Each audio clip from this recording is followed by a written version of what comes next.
Well, hey there, everybody. Welcome back to the Real Estate Show. I'm Alice Lema. I'm your host of the show. I'm a broker here in John L. Scott Real Estate locally. So glad you could join us. Today, we're going to be talking to a couple of folks from the state of Oregon DEQ office, Department of Environmental Quality. For those folks that live in the rural districts, well, and even some folks that live in town, we frequently deal with the DEQ, Department of Environmental Quality, when we're making changes, improvements, and repairs on our property. So today we have Marty Easter and Megan Hendrickson.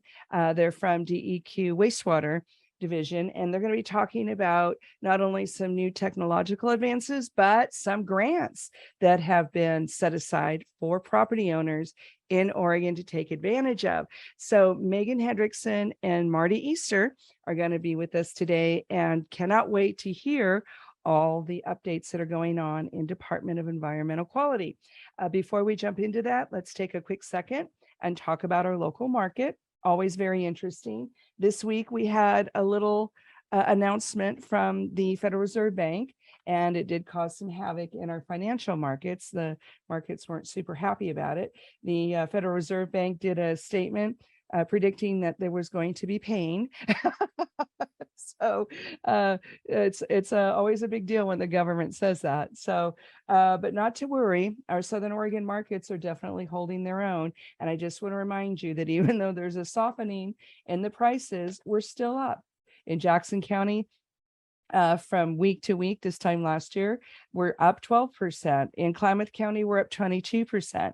In Josephine County, we're down, but only 6%. And again, this is just residential week to week. We're tracking the micro movements right now, just looking for the beginning of trends and see what gets legs and what doesn't. But with that announcement from the Federal Reserve Bank that there's going to be more interest rate increases, we are getting phone calls. People definitely have the jitters, but just to remind you, people still need to move. People still need bigger houses, smaller houses, especially with the work from home and more folks doing schooling from home or at least hybrid.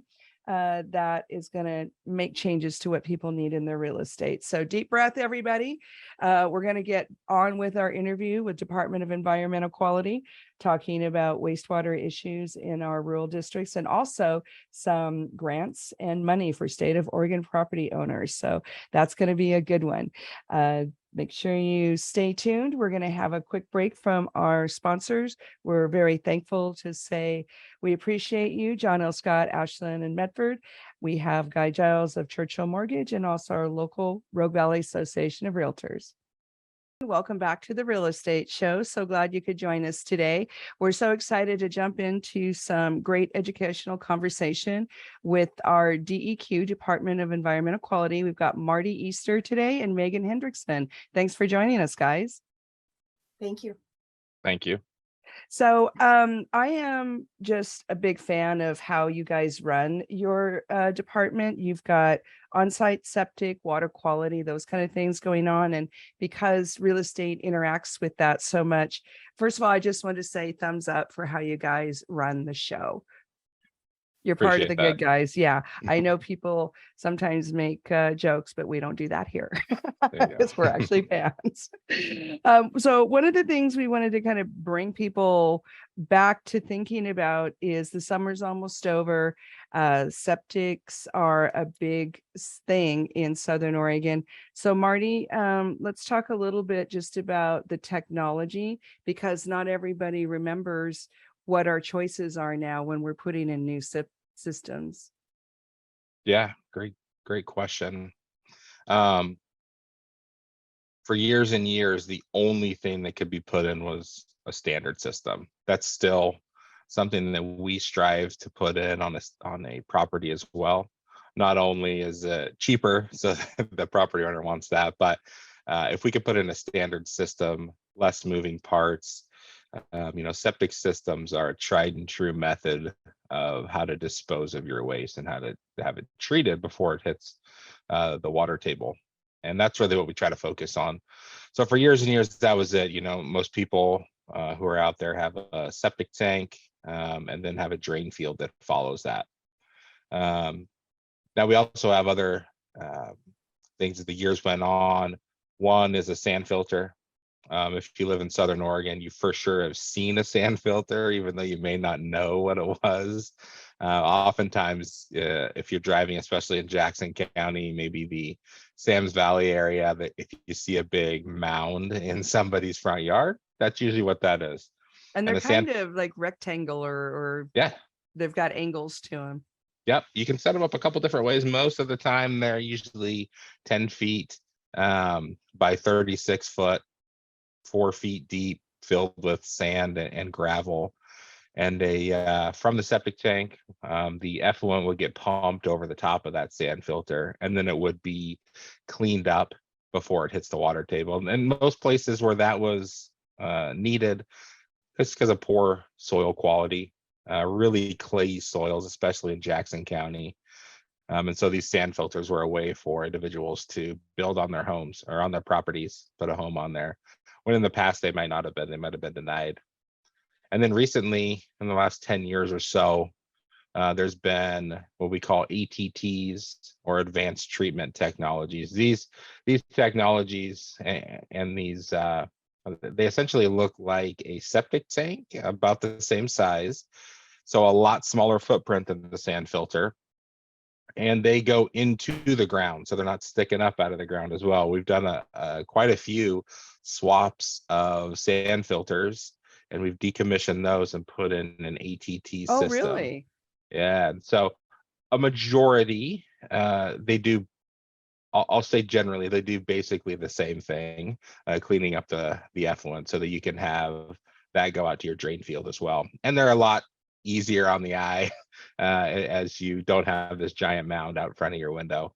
So I would say that I don't know the exact numbers, but I would say at least 90% of all the sites that need advanced treatment are going towards the ATTs rather than the sand filters. So when you say advanced treatment, just so that our listeners understand, what is the goal of that, and what is advanced Yeah, specifically? great question. So when septic tank, if you think back to the standard system, a septic tank is essentially a settling tank where they have solids and a liquid layer in the middle there, and then they have bacteria inside that tank, which clean up the sewage that came in and has turned it into what we call effluent, or kind of like think of it as like a dirty water that's then put out into the drain field. Most soil, if you have a standard system, can handle that. You have enough soil and before it hits the water table or a restrictive layer to be able to clean that up, so that as it continues down to the water table, it will not affect it negatively. Now, when you go to an advanced treatment system, that advances inside that ATT, there are pumps and additional treatment time. So depending on what type you have, some of them will have a blower in there to aerate the Really? effluent, kind of activate those those bacteria in there, and they're going to clean up the effluent quite a bit. If you look, you can just do a simple Google search and search septic tank effluent versus advanced treatment effluent, and then usually you'll see a bottle, and the septic tank effluent kind of looks just like I said, dirty water. You can't see through it. And when you look at the ATT effluent, you can see right through this glass bottle. Really? It's definitely going to have a smell to it still. It doesn't make it perfect. It's not drinking water standards, but it makes it so much easier for the soil to take it. And in a lot of these areas, the soil and the water table need all the help they can get. So these advanced systems help out a lot. Wow, that's very interesting. So that's a lot of mechanical parts underground. Yeah, yep, all contained within these ATT units. Okay, so are there electrical hookups then? Absolutely. Yeah. So one of the big things that, we try to get a standard on every site, just like we said before, to make sure that, you're going to have less moving parts, but it's also cheaper. Once you get into these advanced treatment systems, it can be almost double the price. So because you're looking at pumps, like you said, if you got a pump, you have electrical, you have those other things that need to be checked. And it also, when you have an advanced treatment system, it has a maintenance provider contract. So someone out there coming out there at least once a year checking the system, and all those things add additional costs. Okay, so the advanced treatment is really working well, much better, but it needs to be monitored. And so are they coming out once a year, like a subscription service, maintenance service? Yeah, you'll get in a contract with a maintenance provider. We have several in the valley here that do a really great job of coming out, because you have all these moving parts. You have blowers and pumps and everything else, and the last thing you want is one of those to go out because it wasn't maintained properly. A lot like a car, you want to make sure that you check your oil, that you change that you get new air filters. Same thing for your septic system, except oftentimes it gets overlooked because it's under the ground. Stuff just keeps working. I'm not going to pay attention to it. And oftentimes these older systems have been neglected so much in the past. So, well, people don't realize that you're even supposed to maintain. A lot of people don't even know to maintain their septic. Yeah, oftentimes we'll hear someone say, almost as a badge of honor, that they haven't pumped their system in 30 years. Yeah, that's so Southern Oregon, isn't it? And that's not a great thing. Yeah. There are some systems that'll kind of get that equilibrium and be able to work pretty well. But if you get more than one or two people in a home, you're going to need to pump those systems out every 3 to 5 years is what we suggest. Yeah, plus you do want to know what's going on. So speaking of expenses, Megan, before we went on the air, you were talking about some possible help for homeowners. Do you want to kind of bring us up to speed about what DEQ has to offer? Sure. So DEQ does not issue any funding directly to homeowners. First of all. But we do partner with Craft 3, and they provide loans to various borrowers, including low-income borrowers, for the purpose of repairing and replacing their septic systems. DEQ also partnered with them in this last year to get some additional grant funding out for anyone who had their system burned out in the 2020 wildfires. So they've got some grant funding depending on where your income sits. And those are both going to be pretty good resources to get your system repaired or replaced, because it's hard to get financing for that through a traditional bank loan. And so this is a nice spot to start. And they're at craft3.org with more information on how that works. You can also go to our website.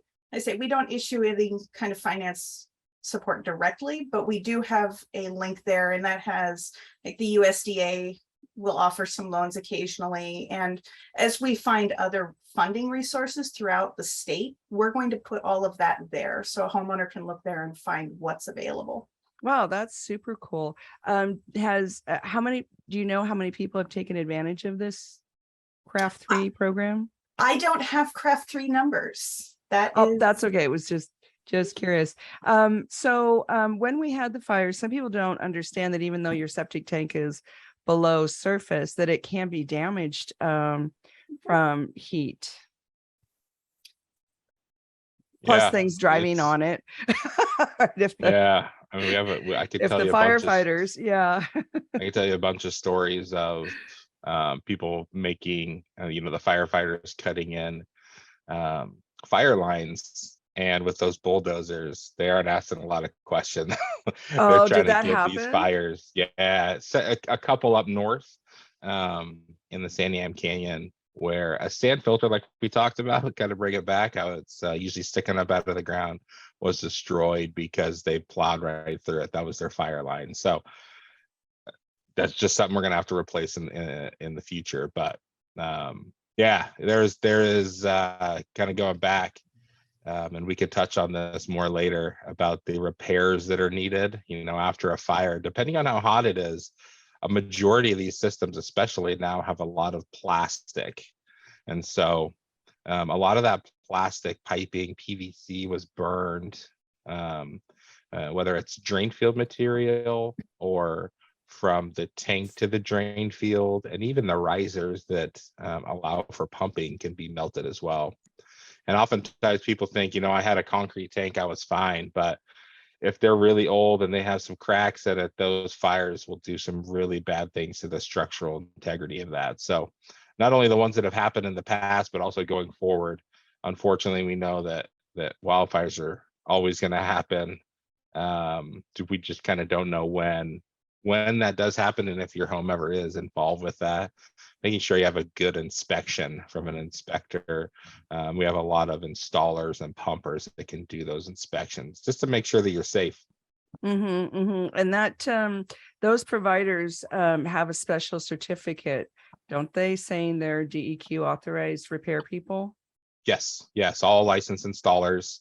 And we also have an inspection program where they are also certified through DEQ, not just anybody. So when you get into that situation, ask those questions.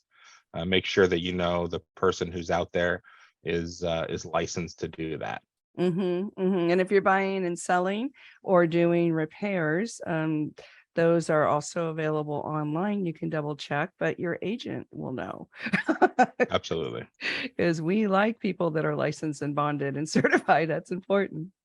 Absolutely. So we're talking to Marty Easter and Megan Hendrickson of DEQ, Department of Environmental Quality. They're in the wastewater and program grants section. We're going to take a quick break to have a word from our sponsors. We're brought to you by John L. Scott, Ashland, Medford, Guy Giles, Churchill Mortgage, and the local Rogue Valley Association of Realtors. We'll be right back. Well, welcome back to the Real Estate Show, folks. I'm Alice Lema, a broker here in beautiful Southern Oregon with John L. Scott Real Estate. And today, getting to talk to Marty Easter and Megan Hendrickson of DEQ, Department of Environmental Quality. Always one of my favorite interviews to do with you guys. You just have so much information.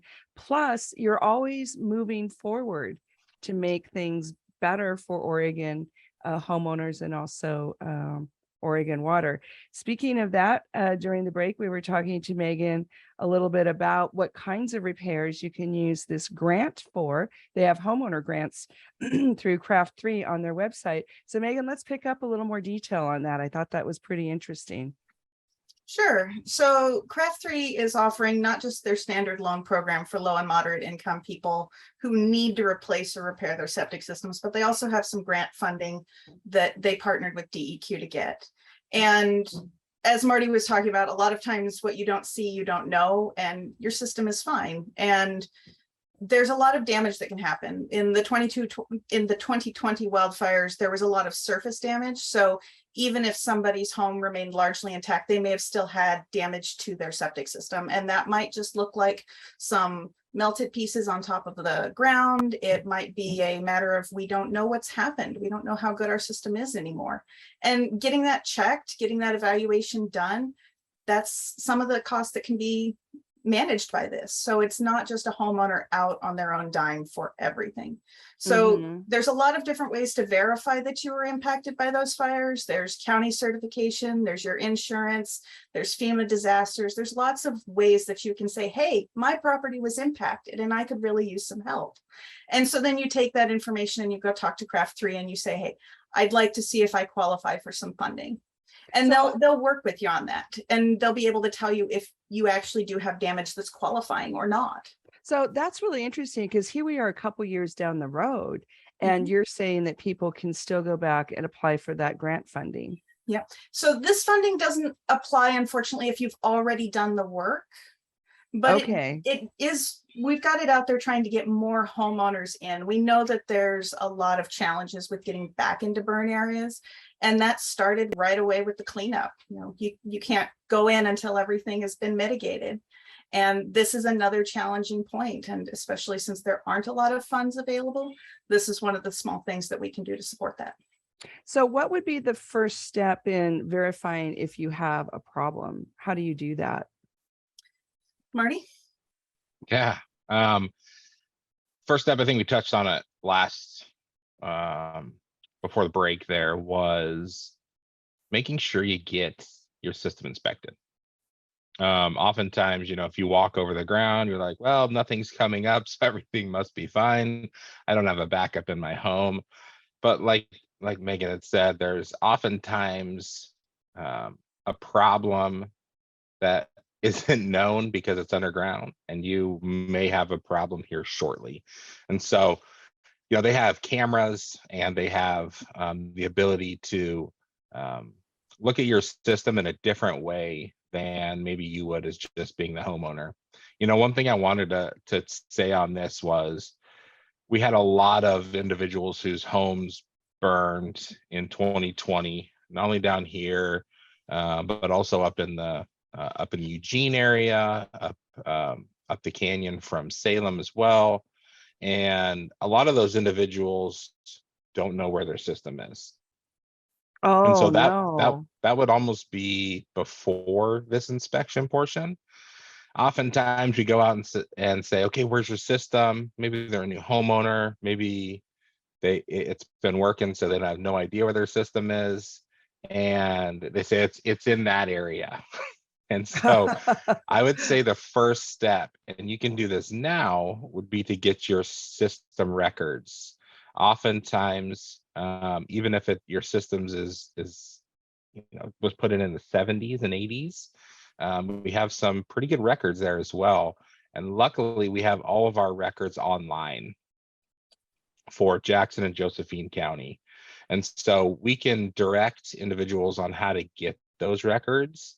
Oftentimes it's a little challenging when you're in an online database trying to look for your system. You can always contact our DEQ Medford office and we can help you figure that out. But oh, that's cool. As well as, we talk a lot about fire season, getting ready for if you live in an area, you have your go bag and your important documents and copies. I think those should be in there as well, because when you come back to the property, people are going to have questions about your septic system. And if you can produce this piece of paper right then, it's going to speed everything up and it's going to really help for your preparation. So, wow. I can send you the link for our online database, and I can also send you. We have a fact sheet on our website that kind of walks you through those important steps. And again, like you said, we're always trying to help individuals. That's our main goal. And so if you have problems, go and give our office a call at the DEQ Medford, not the testing, not the office where you got to take your car to get the smog testing, but the one down on Stewart. So, and I can give you all that information. So that's right, because as we were talking earlier, DEQ has different departments, and today we're talking about wastewater. So, yeah, even I get it confused sometimes. So Megan, Marty just showed us how to take that first step. So having a site map, boy, that's excellent idea.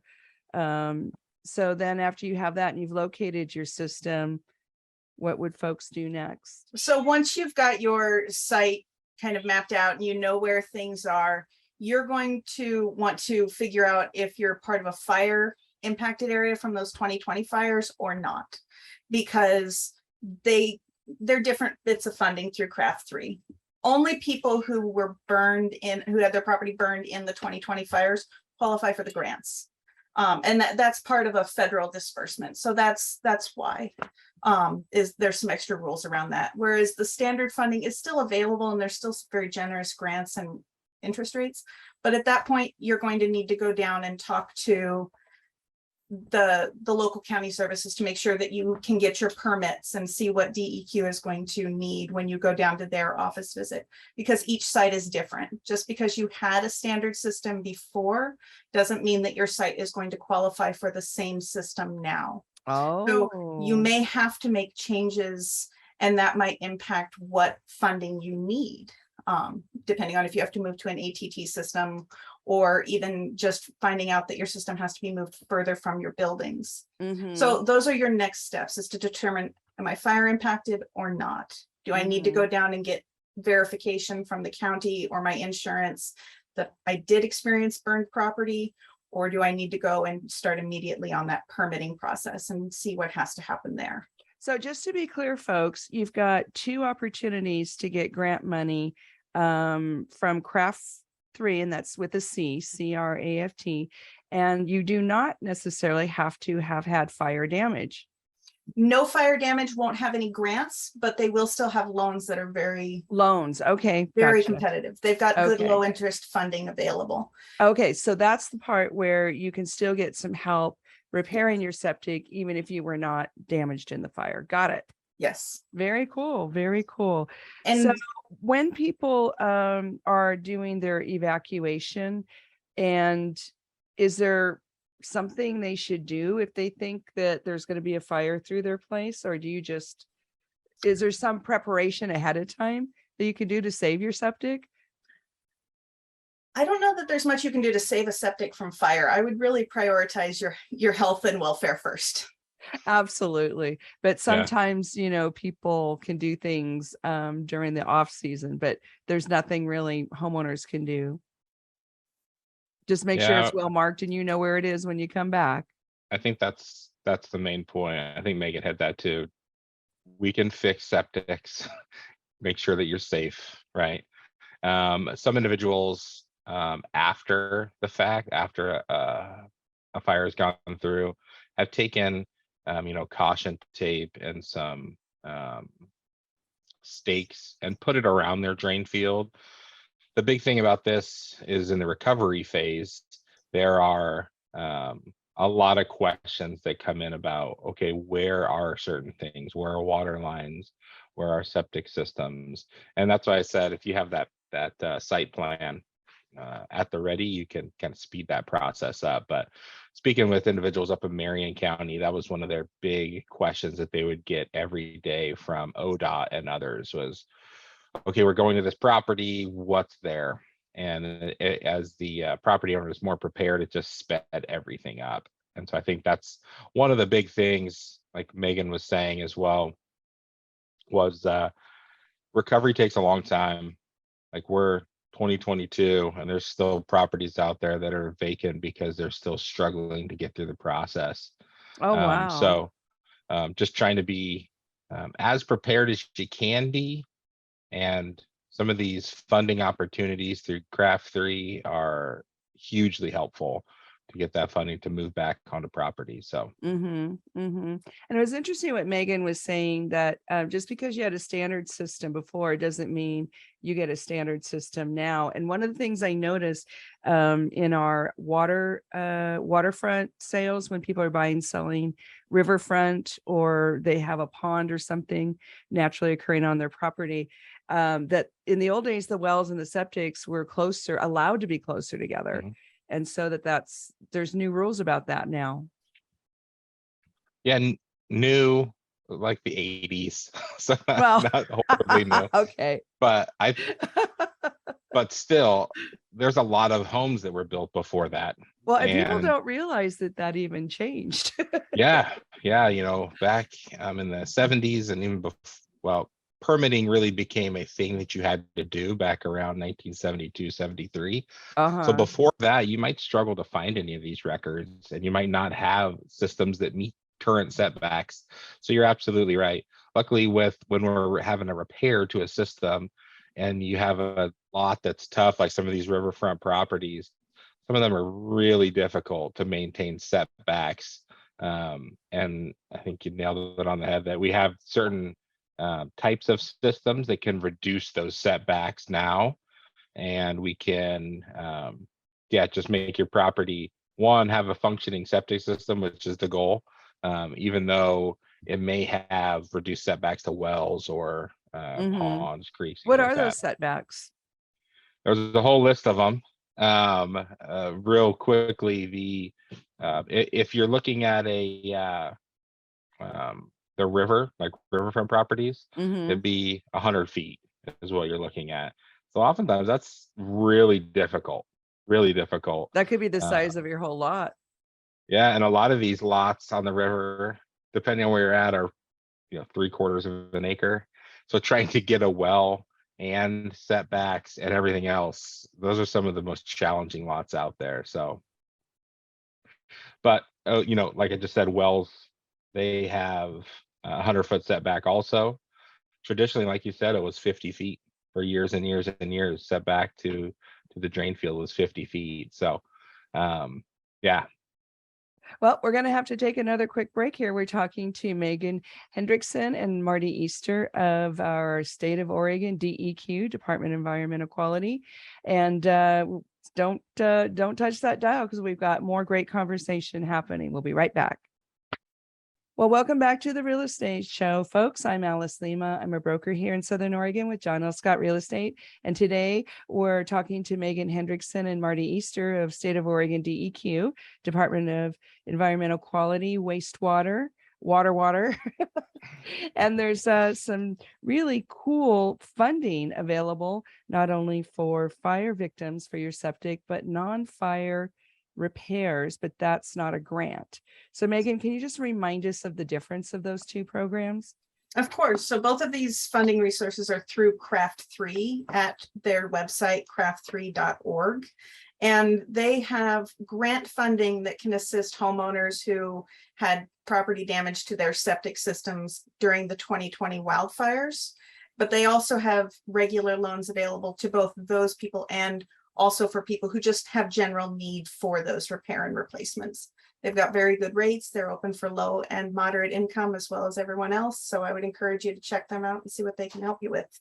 And the technology is really quite amazing. We were talking about that earlier in the show. And I wanted to ask, are there computer chips in the new advanced treatment technology, or is that next evolution? Are you going to tie it to your Alexa?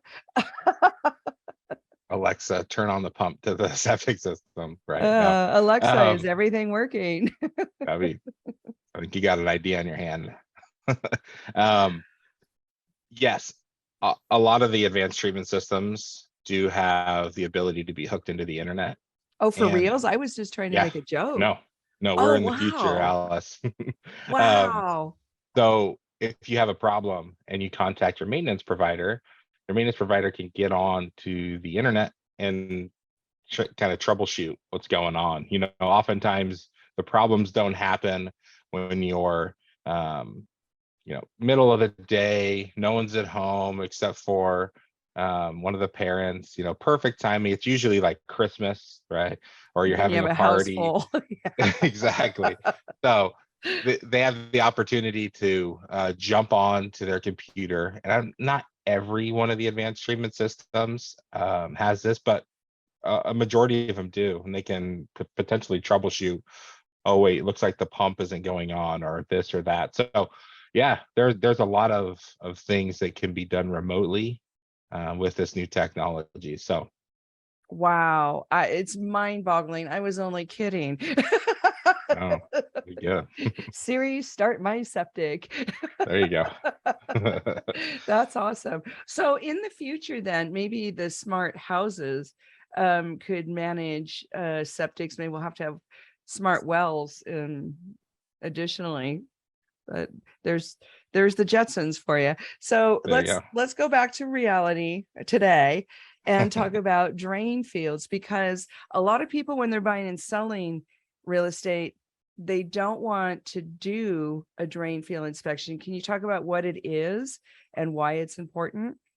Yeah, drain field. So the basic components of a septic system, if you've never lived on one, you've never seen one before, from the house, all of your plumbing gets put into a septic tank. This is usually a concrete box or plastic box that is about 1,000 gallons capacity, can hold your daily flow coming from your home for 2 to 3 days, and that's where that separation of the solids and the liquid happen. That's a gigantic component of the septic system that we often overlook, but a lot of treatment happens there. Then from that septic system, that clear zone goes out to a drain field, and a drain field can be set up in a lot of different ways. Usually there's anywhere from 1 to 5 or 6 different lines that are in the ground, usually 2 to 3 feet down, that a lot of times they say drip into the soil. So as water comes out of the home, it pushes water out of the septic and goes into the drain field. And that's where the real treatment happens of the effluent. There's bacteria in the soil that's cleaning up that water before it gets back to the water table. So a majority of these drain fields are anywhere from 100, 150 to 300 to 400 feet, depending on the soil type. And that's really driven by the soil type you have. If you have clayey soil, then a majority of your drain fields are going to be bigger. And you could think of it this way: if you have sand and you have clay on the other side and you drop a glass of water into it, how quickly is it going to go through? Gotcha. And it's going to go through a lot quicker on the sand, so you have smaller drain field. So that's just a real basis. Did you have any other questions about it though? Well, just what does a drain field inspection actually look like? It's What difficult. are they looking for? Yeah, it can be difficult. Sometimes you can be able to put a camera down these lines and you can inspect that way, especially from the tank to usually where the drain field starts. And then depending on what type of drain field you had, that can be difficult to actually camera down. So oftentimes some sites will have an inspection port or a drop box at the end of every line to see where the effluent is, how high it is. If it's really high in one and low in another, there could potentially be a plug there.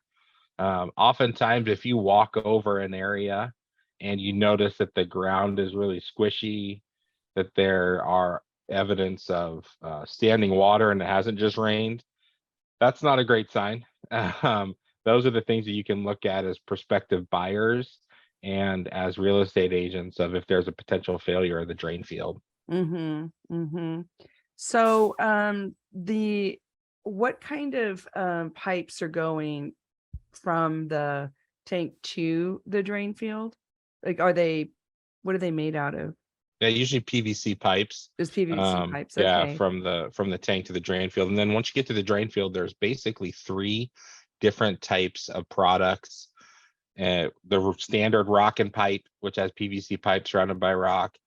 Easy flow, which looks a little different when you first see it. It's got a netting with a perforated pipe in the middle. It's surrounded by packing peanuts. They also use that around foundations to help with drainage.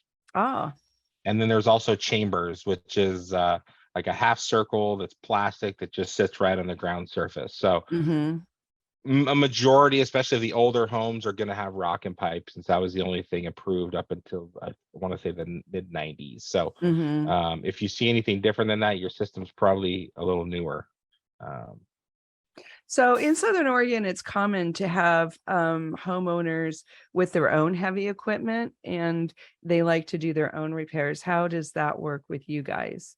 Yeah, that's fine. If someone has the know-how and the ability and they come in and apply for a permit, property owners can install their own systems. The trick to that is once you get into the advanced treatment systems, a lot of the manufacturers only certify licensed installers to install those systems. So you can put in a standard system yourself. We'll definitely be there as inspectors to help out with some of those questions that if you've never done this before, it could be a little complicated. But overall, yes, you can put in your own system. Yeah, because people always say that tongue in cheek, and I say, actually, I think Oregon lets you do that as long as you do it well and follow the rules. Yep. One of the few challenges with that is that if you are going for a funding supplement, is that you may not be able to do your own, or you may not be able to be reimbursed for that work. Good point. Megan Hendrickson, Marty Easter, DEQ, thank you so much for being on. Our broadcast will be repeated tomorrow, Sunday at 6 p.m. Go have a beautiful Southern Oregon weekend. Bye now.